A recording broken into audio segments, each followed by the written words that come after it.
Bonjour à tous, on se retrouve avec presque un mois d'actualité spatiale. On démarre avec le lundi 21 janvier avec la première éclipse de l'année. Une éclipse lunaire a été visible depuis plusieurs endroits dans le monde, dont la France. Au moment du maximum de l'éclipse, la Lune se trouvait à un peu plus de 357 000 km de notre planète et son diamètre apparent était de 33 minutes 24, soit environ 6,7% plus grand que la moyenne. Fait assez rare, l'impact d'un météoride a été observé pendant l'éclipse juste avant le début de la totalité. L'observatoire San Vicente à La Loma en Colombie a pu capturer le météoride. Des analyses ont permis de déterminer que la masse de l'impacteur était d'environ 10 kg et aurait créé un cratère de 7 à 10 mètres de diamètre. Lundi 21 janvier, une fusée Long March 11 a décollé depuis une plateforme mobile du Jiuquan Satellite Space Center, dans le désert de Gobi en Mongolie intérieure. Le lanceur a mis sur orbite héliosynchrone 2 satellites d'observation Jilin et 2 CubeSat 6U. Les satellites Jilin sont des satellites d'observation avec une résolution de 5 mètres.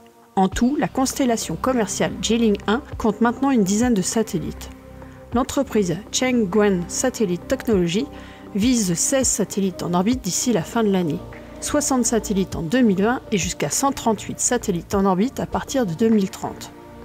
Ainsi, la compagnie pourra fournir des images d'une zone du globe toutes les 10 minutes. C'était le 6e lancement de l'année et déjà le 2e lancement chinois.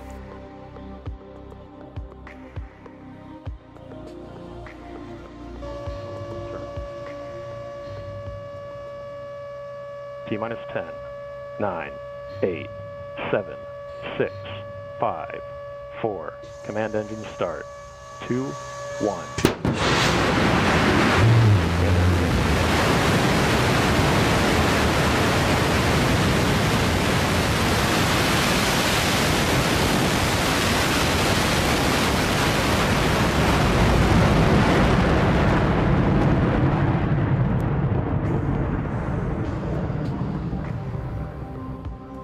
La 10e mission du lanceur New Shepard de Blue Origin a eu lieu mercredi 23 janvier.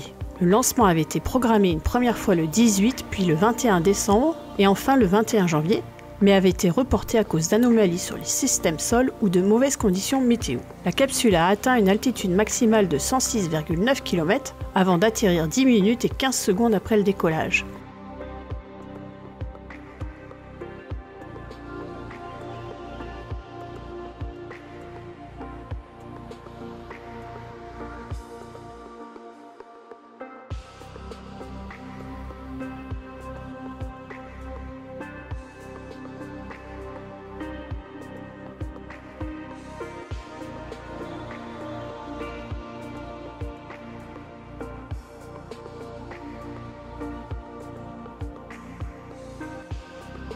Le booster de la fusée avait quant à lui réussi à atterrir pour la 4e fois de sa vie sur le sol. Cette 10e mission servait 2 objectifs. Tester une nouvelle fois tous les systèmes de lancement de la New Shepard et les systèmes de la capsule habitable, mais aussi emmener des expériences scientifiques en microgravité.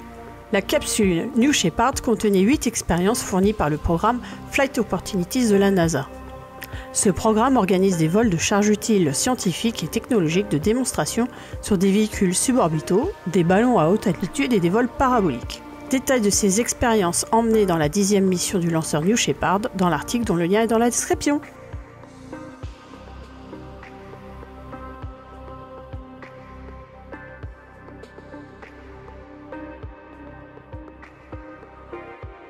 Jeudi 24 janvier, c'est le lanceur indien PSLV qui a décollé avec à son bord les satellites Microsat R et CalapSat V2. Microsat R est un satellite militaire d'observation. Le lanceur l'a placé avec succès sur une orbite polaire très basse à seulement 274 km de hauteur. En plus d'être le premier vol indien de l'année 2019, ce vol a été le test de la nouvelle version du PSLV. Le Polar Satellite Launch Vehicle est un lanceur moyen de 4 étages de 44 mètres de haut.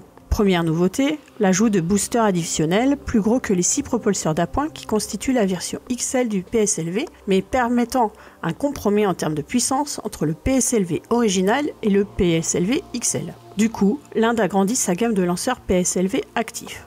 Autre nouveauté sur ce lanceur, une nouvelle version du 4e étage. Jusqu'à présent, le 4e étage de la version originale était rendu inerte après son utilisation pour le déploiement des satellites, puis laissé en orbite comme débris spatial. Lors de ce vol, le 4e étage a été utilisé comme plateforme orbitale capable de porter des expériences. Après le largage de Microsat R, le 4e étage, PS4, s'est à nouveau allumé pour se placer sur une orbite de 453 km de hauteur et avec une nouvelle inclinaison. Le CubeSat 1U CalAmSat V2 a utilisé le PS4 pour recharger ses batteries avant d'être largué. Le CubeSat a ainsi pu être opérationnel 15 heures après son largage et ainsi gagner plusieurs orbites de temps de vie. Le 25 janvier, c'est le cargo Progress MS-9 qui s'est désamarré du segment russe de la Station spatiale internationale. Le cargo était arrivé à l'ISS le 18 juillet 2018. Il avait battu alors le record de durée d'amarrage en moins de 4 heures. Faisons un petit tour sur Mars maintenant. Alors, petit rappel de mémoire, la sonde InSight s'est posée sur Mars le 26 novembre 2018. Puis le bras robotique a posé l'instrument principal, SEIS, le sismomètre, sur le sol martien le 19 décembre. Le 11 janvier, le sismomètre SEIS a été mis à niveau grâce à 3 pieds motorisés. Ensuite, le câble de transmission des données de SEIS vers l'atterrisseur a été complètement déployé au cours de plusieurs jours et tentatives courant janvier. Le câble est dorénavant en place afin que l'instrument SEIS n'enregistre que les faibles signaux d'activité sismique de Mars et non pas le vent martien ou des perturbations venant de la sonde InSight. Afin de protéger l'instrument hypersensible qu'est SEIS, un bouclier de protection contre les vents martiens a été installé. C'est le WTS, Wind and Thermal Shield. Il a été posé le 2 février au sol 66 de la mission d'InSight. Les mesures du sismomètre le plus performant au monde sous maîtrise d'œuvre de l'agence spatiale française, le CNES, devraient bientôt commencer. Pendant ce temps, sur la Lune, la mission chinoise Chang'e 4 et Yutu 2 continue. La sonde chinoise et le rover se sont réveillés respectivement les 29 et 30 janvier après une première période d'inactivité attendue due au manque de soleil sur le cratère von Karman, là où ils ont atterri. La nuit sur la zone d'atterrissage a duré 14 jours. Le Lapin de Jade 2, pour Yutu 2, s'était endormi le 12 janvier, tandis que Chang'e 4, l'atterrisseur, s'était endormi le lendemain. La nuit a été plus froide qu'attendu. Les données compilées par l'atterrisseur indiquent qu'il a fait jusqu'à moins 190 degrés sur la surface, contre moins 170 degrés relevés par la mission Apollo 11 la nuit sur la face visible de la Lune.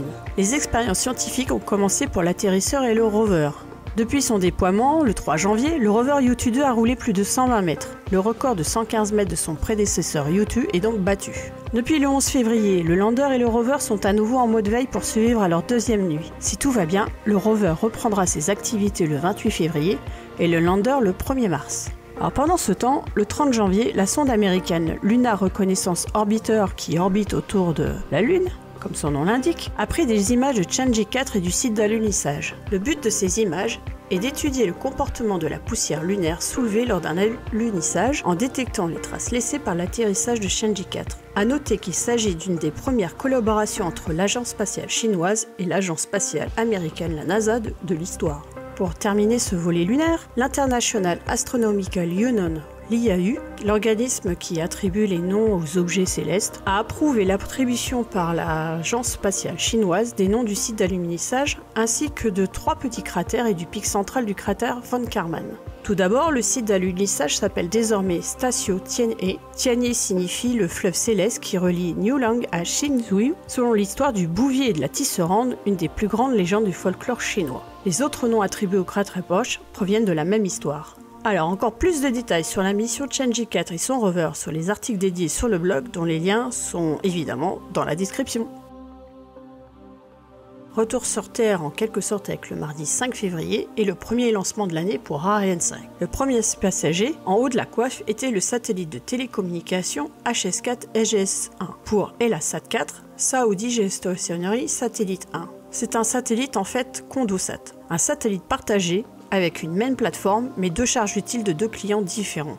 Le second passager mis sur orbite avec succès était le satellite GSAT-31 pour l'agence spatiale indienne ISRO. A noter que pendant ce lancement, Ariane 5 était la plus haute jamais lancée. En effet, en raison de la hauteur des 2 satellites, il a fallu rehausser la coiffe de lancement de 50 cm. Tout le lancement s'est bien déroulé et les 2 satellites ont commencé leur mise à poste.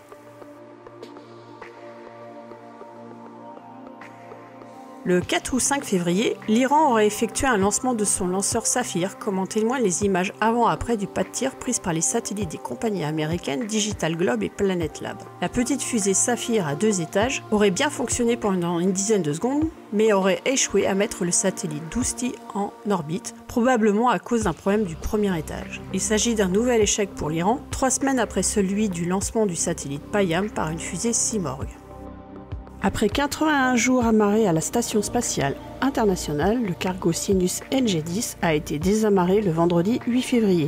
Le SS John Young avait décollé le 17 novembre et était arrivé 2 jours après à l'ISS avec de nombreuses expériences scientifiques à bord. La mission du Sinus NG-10 n'en est pas pour autant terminée. Plusieurs CubeSats ont été déployés dans les heures qui ont suivi le désamarrage à plusieurs altitudes, au-dessus de l'ISS vers 500 km et en dessous vers 325 km, en utilisant 2 systèmes de déploiement différents, celui de NanoRack et celui de CEOPS. Après cette mission de déploiement de plusieurs CubeSats dont vous trouvez le détail dans le dernier récap de la semaine, Sinus devrait être désorbité le 25 février pour brûler dans l'atmosphère terrestre au-dessus de l'océan Pacifique.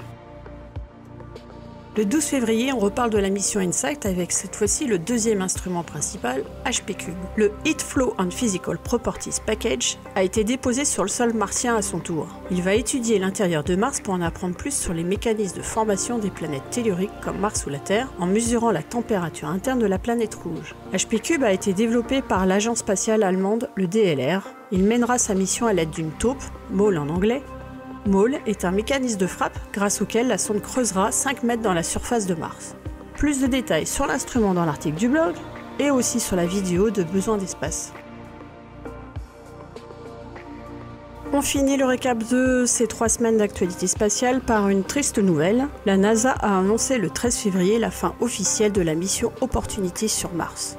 En juin 2018, une tempête martienne sans précédent a balayé la surface de la planète rouge. Opportunity se trouvait quasiment en son centre. Malgré plus d'1 millier de commandes envoyées vers le rover, le contact n'a pas pu être rétabli avec Opportunity.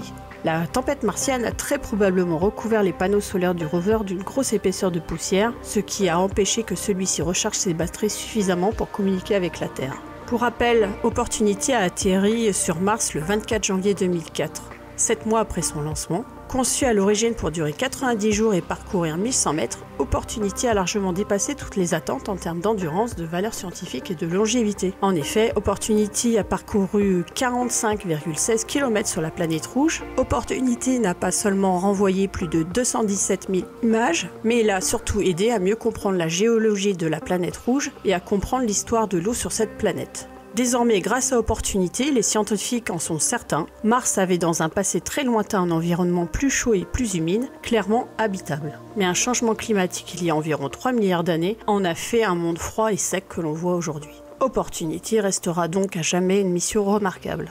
Voilà, c'est fini pour ce récap, j'espère qu'il vous a plu. Retrouvez plein d'autres sujets d'actualité dans les articles du blog. Je n'ai pas tout mis faute de temps personnel pour une vidéo plus longue, et peut-être que ça vous saoulerait un peu. Un grand merci à Daniel, mon co-rédacteur sur le blog depuis quelques semaines, car sans lui, le blog ne serait pas aussi prolifique actuellement. Merci à David pour son grand soutien sur Tipeee. Je vous dis à bientôt et surtout continuez de rêver.